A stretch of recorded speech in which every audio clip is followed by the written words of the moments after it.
नमस्कार दोस्तों, मैं डॉक्टर अरविंद श्रीवास्तव, होम्योपैथिक विशेषज्ञ। आज बात करूंगा पेट संबंधी एक ऐसी आम और ख़ास बीमारी के बारे में। जी हाँ, गैस की समस्या, जिसे हम एसिडिटी की समस्या या अम्ल की समस्या या मोटे तौर पर गैस की समस्या कहते हैं। दोस्तों हम जानेंगे कि गैस क्या होता है, क्यों होता है, इसके कारण क्या होते हैं, लक्षण प्रमुख रूप से क्या होते हैं, इसकी डायग्नोसिस कैसे करें और इसका इलाज क्या हो सकता है और बचाव के विभिन्न उपायों पे आज हम चर्चा करेंगे आपसे। दोस्तों आइए सबसे पहले जानते हैं कि गैस होता क्यों है और होता क्या है। गैस का मतलब ये है कि गैस एक तरीके का वायु है, हवा है, जो हमारे पेट में इकट्ठा हो जाता है। कारण क्या होता है, जब हमारा पाचन शक्ति कमज़ोर हो जाता है या कहीं से लीवर हमारा कमज़ोर हो गया, हम कुछ भी खा पी रहे हैं, ठीक से डाइजेस्ट नहीं हो पा रहा है, समय से पच नहीं पा रहा है, तो गैस बहुत ज़्यादा बनने लगती है और पेट में गैस एक्युमुलेट होने लगता है। और जब पेट में गैस एक्युमुलेट होने लगता है तो उसकी वजह से बहुत सारे लक्षण पैदा होते हैं और परेशानी पैदा होता है। उसके दबाव की वजह से भी बहुत सारे लक्षण होते हैं जिसको लेकर के हम परेशान होते हैं। दोस्तों मैं बता दूं, आम और ख़ास इसलिए कहा इस बीमारी को कि हर 2 में से एक व्यक्ति गैस से पीड़ित है और पेट की तकलीफ़ से परेशान है। पेट को मेडिकल भाषा में मैजिक बॉक्स कहा जाता है, यानी पेट एक ऐसा प्रमुख जगह होता है जहाँ से बहुत सारी बीमारियों को हम नियंत्रित कर सकते हैं और बहुत सारे अपने आहार विहार को ठीक रख करके, अपने दिनचर्या को ठीक रख करके बहुत सारी बीमारियों का निदान भी कर सकते हैं और उससे बचाव भी कर सकते हैं। जी हाँ दोस्तों, तो गैस के मूल कारणों पर आज हम चर्चा करें तो अगर हम मूल कारणों को देखें तो जो मूल कारण होता है वो यही होता है कि हम उल्टा सीधा खान पान, जिसमें ज़्यादा हम अगर तेल घी वाली चीज़ों का ज़्यादा सेवन कर रहे हैं, बहुत ज़्यादा फ्राई की हुई चीज़ों का ले रहे हैं, सेवन कर रहे हैं, मैदे से बनी हुई चीज़ों का अगर हम सेवन करते हैं, बाज़ार की चीज़ों का सेवन करते हैं, फास्ट फूड, जंक फूड का सेवन ज़्यादा कर रहे हैं या प्रोसेस्ड फूड का अगर हम बहुत ज़्यादा सेवन कर रहे हैं, तो हम निश्चित रूप से गैस को आमंत्रण दे रहे हैं। इसके साथ साथ अगर हम किसी तरह का कोई नशा पताई कर रहे हैं, चाहे वो धूम्रपान हो, पान, बीड़ी, सिगरेट, सुरती, दोहरा, मसाला, गुटखा या गुल अगर इस्तेमाल कर रहे हैं या शराब का सेवन कर रहे हैं, तो निश्चित रूप से हम अपने लीवर को डैमेज कर रहे हैं, अपने डाइजेशन सिस्टम को कमज़ोर कर रहे हैं और गैस को हम बुला रहे हैं। दोस्तों इसके साथ साथ भागम भाग की ज़िंदगी में बहुत ही तनावपूर्ण ज़िंदगी आज जी रहे हैं लोग, तो तनाव भी एक बहुत बड़ा कारण है। अगर आप बहुत ज़्यादा तनावग्रस्त रह रहे हैं या बहुत अनिद्रा अगर आपको है, नींद ठीक से नहीं आती, ठीक से सो नहीं पाते हैं, तो ये भी एक बहुत बड़ा कारण है गैस होने का। दोस्तों इसके जो लक्षण हैं, मैं आपको लक्षण के बारे में बताना चाहूँगा। विभिन्न तरह के लक्षण विभिन्न लोगों में मिलते हैं, कोई ज़रूरी नहीं कि सारे के सारे लक्षण हर एक गैस के मरीज़ में मिले। खास लक्षण यही होता है कि गैस एक्युमुलेट कर जाता है पेट में, पेट बहुत तन जाता है, भारी भारी लगने लगता है, पेट में बहुत तनाव, जिसको हम पॉट बेलिट कह सकते हैं, बहुत तनाव महसूस करता है, पेट में हड़बड़ाहट, गड़गड़ाहट, पेट में बहुत ज़्यादा आवाज़ महसूस होना और पेट में जो है दर्द हो सकता है, पेट में जलन महसूस हो सकती है।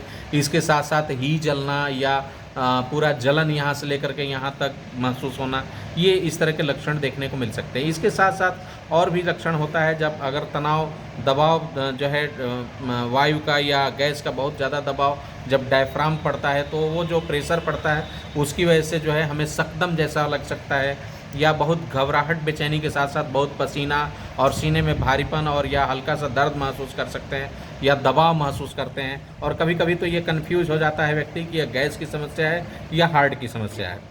इसी तरह से गैस के दबाव की वजह से सिर में भारीपन महसूस होना, तनाव महसूस होना और दर्द करना, कभी कभी माइग्रेन से कन्फ्यूज़न होना कि माइग्रेन हेडक है या ये गैस की वजह से हेडक है। कभी कभी तो गैस के दबाव की वजह से ये स्थिति होती है कि बहुत ज़्यादा घबराहट, बेचैनी के साथ पसीना होना और यहाँ तक कि पेशेंट फेंट कर जाता है, यानी कि जिसको हम लोग कहते हैं गस्त आ जाता है। कारण कुछ और नहीं होता है, सिर्फ और सिर्फ गैस होता है। तो इस तरह के लक्षण देखने को मिलते हैं। कुछ और बारीक लक्षण होते हैं, जैसे अगर आप सुबह जगते हैं, आपका मुँह का स्वाद अगर फीका है, तीता है, खट्टा है, मीठा है, अगर मुँह का स्वाद नॉर्मल से हट करके अगर लग रहा है, तो आप ये मान के चलिए कि आपको पेट और लीवर से संबंधित समस्या है और उसको फिर आपको देखना होगा कि आगे कैसे उसको ठीक करें। अगर मुंह में आपको लगता है कि बहुत दुर्गंध आ रही है, दुर्गंध आ रहा है, अगर इस तरह का कुछ लग रहा है, तो भी गैस की समस्या और पेट की समस्या हो सकती है। इसके अलावा अगर आपका दांत बहुत जल्दी ख़राब हो रहा है, बहुत सड़ रहा है, सड़न बहुत जल्दी तेज़ी से हो रही है, बच्चों में भी बहुत सड़न बहुत तेज़ी से अगर हो रही है, जो असामयिक हो रही है, बिफोर एज हो रही है, वो भी लक्षण हो सकते हैं पेट की समस्या के बारे में। इसके अलावा डकार बहुत महसूस होना, मुंह में बार बार पानी आ जाना, भोजन आ जाना और हूल मिचली लगना, उल्टी होना, भूख न लगना, धीरे धीरे शरीर बहुत ज़्यादा क्षीण और कमज़ोर हो जाना, खून की बहुत कमी हो जाना, इसके साथ साथ पेट अगर साफ़ नहीं हो रहा है, बहुत ज़्यादा समय लग रहा है या बार बार जाने की इच्छा कर रही है या पेट में बहुत मड़ोर महसूस हो रहा है, ये सारे के सारे लक्षण गैस के हो सकते हैं। आइए अब सवाल उठता है कि फिर इसका डायग्नोसिस कैसे करें। डायग्नोसिस में आपको बताना चाहूँगा कि 80% केसेज में डायग्नोसिस में डॉक्टर अगर आपकी बात को ठीक से गौर से सुनता है, ध्यान दे करके सुनता है और आपको थोड़ा बहुत लेटा करके आपके पेट को देख ले और कुछ हल्की फुल्की जांच परख कर ले अपने स्वयं के जो इंस्ट्रूमेंट आमतौर पे क्लिनिक में होते हैं उन सब चीज़ों से, तो ये बात 80% में क्लियर हो जाती है कि यह गैस की समस्या है और कोई समस्या नहीं है, घबराने की कोई ज़रूरत नहीं है और ये बिल्कुल दवा और मैनेजमेंट से ठीक हो सकता है। लेकिन 20% केसेज में आपको बताना चाहूँगा कि उसमें जांच की आवश्यकता होती है और जो प्रमुख रूप से जांच हम लोग कराते हैं उसमें अल्ट्रासोनोग्राफी सबसे पहला जांच है, जिससे हम लीवर को देखते हैं, पीत के थैली में को देखते हैं, पैंक्रियाज को देखते हैं, गुर्दे को देखते हैं, आंतों को देखते हैं कि इनकी क्या स्थिति है और इनके पूरे क्रियाकलाप को हम वॉच करते हैं। दूसरा चीज़ इसके साथ इनके अंदर सूजन है या कोई गांठ है या फैटी लीवर है या अगर पथरी की शिकायत है, कोलिसिस्टाइटिस है, कोलिलिथियसिस है, पैंक्रियाटाइटिस है, पैंक्रियाटिक अगर अल्सरेशन है, कोई इस तरह की चीज़ है तो आमतौर पे हम उसको अल्ट्रासोनोग्राफी के माध्यम से देखते हैं। दूसरा जो जांच होता है वो एंडोस्कोपी का होता है। इसमें हम अपर जीआई ट्रैक्ट को पूरा जो है देखते हैं। इसमें एक मशीन होती है, पाइप डालते हैं और डाल करके हम जो है ओरल कैविटी से लेकर के और फूड पाइप जिसको ओसोफेगस बोलते हैं या स्टमक जिसको अमाशय बोलते हैं या जो हमारा आंत का जो ऊपरी हिस्सा होता है इसको हम पूरी तरह से वॉच करते हैं। अगर इसमें किसी तरह का कोई सूजन है या अगर सूजन के साथ साथ जख्म है या अल्सर बना हुआ है या और कोई इस तरह की चीज़ है उसको हम एंडोस्कोपी के माध्यम से देखते हैं। बहुत आवश्यकता पड़ती है तो हम कोलोनोस्कोपी या प्रॉक्टोस्कोपी की भी ज़रूरत पड़ सकती है या करते हैं। इसके अलावा जो जांच होती है अगर बातें क्लियर नहीं हुई या कोई इस तरह का संदेहात्मक कुछ चीज़ें लग रही है तो हमको अगर आवश्यकता पड़ती है तो हम सीटी स्कैन या एमआरआई भी करा करके देखते हैं। इसके अलावा अगर दोस्तों इस तरह का कोई कन्फ्यूज़न है कुछ लोगों में कि यह हार्ट की समस्या तो नहीं है, ऐसे में हम चेस्ट एक्सरे, ईसीजी, टीएमटी और इकोग्राफी करा करके देख लेते हैं कि हृदय से संबंधित कोई समस्या है या नहीं है। इसके अलावा ब्लड हम टेस्ट कराते हैं। ब्लड में कॉमन ब्लड टेस्ट जिसको हम लोग सीबीसी बोलते हैं, सीबीसी टेस्ट कराते हैं। आवश्यकता पड़ती है तो लीवर फंक्शन टेस्ट कराते हैं और इस तरह से हम ब्लड शुगर टेस्ट करा लेते हैं। ये सब करा करके हम लोग आमतौर पे देख लेते हैं कि कोई इस तरह की समस्या है या नहीं है और ये बात बिल्कुल अब क्लियर हो जाती है कि जो भी है वो गैस की समस्या है या पेट की लीवर से और पेट से संबंधित और गैस से संबंधित समस्या है। बातें क्लियर हो गई कि गैस की समस्या है, तब सवाल उठता है कि अब इसका इलाज हम कैसे करें। मैं आपको बताना चाहूँगा कि होम्योपैथी में बहुत ही सटीक और अच्छी दवाएं हैं। जैसे कुछ दवाएं मैं आपको बताना चाहूँगा। कार्बोवेज एक मेडिसिन है, हमारे यहाँ ऐसा माना जाता है कार्बोवेज बहुत ही अच्छी औषधि मानी जाती है, अच्छी दवा मानी जाती है गैस की। इसके अलावा पल्सटीला है, चाइना है, लाइकोपोडियम है, फास्फोरस है, इग्नेशिया है, सीपिया है, नेट्रम्यूर है, एसाफोटिडा है, कैप्सिकम है, रोबिनिया है, मॉस्कस है। बहुत सारी ऐसी मेडिसिन है जो बहुत ही कारगर है। लीवर की भी बहुत अच्छी दवाएं होम्योपैथी में आती है, जैसे चेलिडोनियम है, कार्डुअस है, कालमेघ है, कैरिका पपाया है। आंतों के लिए भी बहुत अच्छी मेडिसिन है हमारे यहाँ, हाइड्रेस्टिस कैंडेंसिस है। इसके अलावा कुर्ची है, एगलफोलिया है, कैसिया सोफेरा है, आइरिस वर्सिकोलर है। बहुत ऐसी मेडिसिन्स हैं जो हमारे आंतों और लीवर को या हमारे पेट को और गैस की समस्या को पूरी तरह से ठीक कर सकती है। बस मैं आपसे यही कहूँगा कि कोई भी जो दवा हमने आपको बताया है वो दवा आप अपने मन से न खरीदें, बल्कि आप अपने अगर इस तरह की कोई समस्या है तो अपने नज़दीक पास के किसी अनुभवी होम्योपैथिक डॉक्टर से मिल करके अपनी समस्या को बता करके और उनसे जो दवा वो प्रिस्क्राइब करें उसको आप ठीक से प्रॉपर तरीके से लें और साथ में अपने मैनेजमेंट पार्ट को ध्यान दें। मैं आपको दोस्तों बताना चाहूँगा कि आप उस 100 में से 80% में आते हैं या टॉप 20% में आते हैं, इससे कोई फ़र्क नहीं पड़ता है। आज 50% रोल ही सिर्फ दवा और डॉक्टर का है, 50% रोल आपका है। आपको स्वयं को ठीक करने के लिए आपको थोड़ा सा सदप्रयास करना पड़ेगा। अपनी बुरी आदतों को छोड़ना होगा, जिसमें खान पान सबसे सर्वोपरि है, जिसमें आपको तेल, घी, मिर्च, मसाला को छोड़ना होगा, तली भुनी चीज़ों को छोड़ना होगा, बाजारू चीज़ों को, प्रोसेस्ड फूड को या जंक फूड, फास्ट फूड, इन सब चीज़ों को छोड़ना होगा। इसके साथ साथ अगर आप किसी तरह का कोई नशा, किसी भी तरह का कोई नशा करते हैं, इवन आप सुरती भी खाते हैं, उन सब चीज़ों को आपको त्यागना होगा। अगर आप शराब का सेवन करते हैं, उसको छोड़ना होगा। इसके अलावा अपना डेली रूटीन बनाना होगा। मैं आपको बहुत जल्दी में एक रूटीन बता देता हूँ। एक तो आप सुबह 4 से 5 बजे प्रेफर करिए उठने का, जिसको ब्रह्म मुहूर्त कहते हैं, उसमें आप जगने का प्रयास करिए। इसके अलावा जगने के उपरांत आप गुनगुना पानी 1 से 2 गिलास, उसमें थोड़ा नींबू निचोड़ सकते हैं, तेज़ी से लीजिए।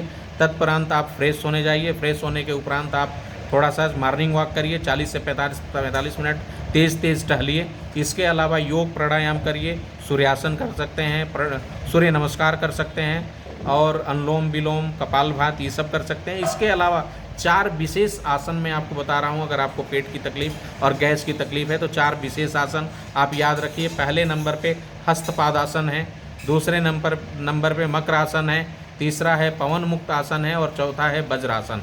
इन 4 आसनों को आप अपने जीवन का हिस्सा, दिनचर्या का हिस्सा बना सकते हैं। 10 से 15 मिनट का समय मैक्सिमम लगेगा, अधिकतम 50 मिनट का समय लगेगा वॉकिंग से लेकर के और योग प्राणायाम और ये सारे आसन करने में। लेकिन इन माध्यमों से आप अपने को बहुत हद तक ठीक रख सकते हैं। उसके उपरांत जो सुबह का नाश्ता है, उसको आप कभी भी मिस ना करिए, और आप सुबह नाश्ता करिए। उसमें अंकुरित चना या मूंग गुड़ के साथ आप ले सकते हैं, और अन्य चीज़ें जो आप रोटी और हरी सब्जी ये सब जो खाना चाहते हैं वो ले सकते हैं। इसके अलावा फिर आप 1 से 1:30 बजे, 1 से 2 बजे के बीच में आप दिन का भोजन करिए। उसमें थोड़ी सी आपको ध्यान रखना है, उसमें आप जो है पर्याप्त मात्रा में सलाद, हरी सब्जी और साथ में थोड़ी सी दही या मट्ठे का सेवन कर सकते हैं। शाम को फिर 5 से 6 बजे के बीच में आप थोड़ा सा स्नैक्स, या आप चाहें तो लैया चना ले सकते हैं, पानी लीजिए, इस तरह से आप कर सकते हैं। और फिर रात्रि भोजन में आपको विशेष ध्यान देना है। जो हम लोग बहुत बड़ी गलती करते हैं कि हम जब सोने के ठीक पहले हम भोजन करते हैं और उसके उपरांत तुरंत 5 मिनट, 10 मिनट, 15 मिनट में सो जाते हैं। ये बहुत ही गड़बड़ है। सोने के 3 घंटे पहले, कहा तो जाता है कि सोने के 3 घंटे पहले आपको भोजन अपना ले लेना चाहिए। अगर नहीं संभव है तो कम से कम 9 बजे के पहले आप 8 से 9 के बीच में अपना, 7 बजे से 9 बजे के बीच में आप अपना भोजन ग्रहण कर लें। और साथ में जो है आप पर्याप्त मात्रा में, रात्रि में भी आप पर्याप्त मात्रा में सलाद, हरी सब्जी और ये सब ले सकते हैं। और आप 1 गिलास गुनगुना दूध, सोते समय आप 1 गिलास गुनगुना दूध, थोड़ा गुड़, और आप चाहें तो उसमें हल्दी लगा करके, हल्दी डाल करके आप ले सकते हैं। सोने का जो प्रेफरेबल टाइम है वो 10 बजे से लेकर के 4 बजे तक का है। बच्चे हैं तो थोड़ा और ज़्यादा उनको नींद चाहिए, 10 से 5 कर सकते हैं। बूढ़े हैं तो 10 से 3:30, 4 बजे तक सो सकते हैं। इस तरह से आप अपनी लाइफ को एक अच्छी रूटीन लाइफ डेवलप करिए और अपने खान पान को संयमित करिए, नियमित करिए, तो आप इससे निजात पा सकते हैं। और यही बचाव का तरीका भी है जो मैंने आपसे डिस्कस किया। दोस्तों, हमें उम्मीद है कि आपको ये हमारा वीडियो बहुत ही उपयोगी और पसंद आएगा। अगर आपको उपयोगी और पसंद आता है तो आप अपने तक सिर्फ सीमित न रखिए, बल्कि अपने दोस्तों, मित्रों और दुनिया जहां में इसको पहुंचाइए, ताकि अधिक से अधिक लोग इसका लाभ उठा सकें और अपने को स्वस्थ रख सकें। ये उम्मीद करता हूं कि अगले वीडियो में कुछ ऐसे ही और ख़ास बीमारी के बारे में मैं आपसे डिस्कस करूंगा। तब तक के लिए बहुत बहुत धन्यवाद दोस्तों, नमस्कार।